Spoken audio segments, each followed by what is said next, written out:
সব কিছুই ভালো হবে, খালি যদি সবটা জিনিস রেবেল রাখতে পারতো।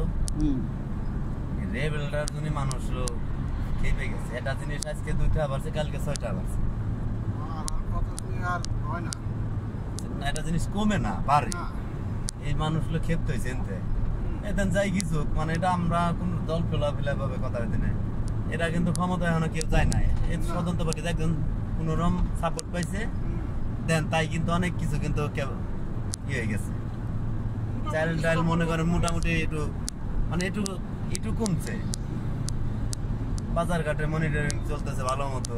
ছাত্ররা, সেনাবাহিনীরা বেশি নিবে। পোল্ট্রি মুরগি 280 টাকা, পোল্ট্রি মুরগি 170টা। তাহলে কি এটা এই সরকার তো মনে করেন যেটা ধরা খাইছে, যেটি এই যে ভাঙচুর, এটা তো দেশের ক্ষতি। এই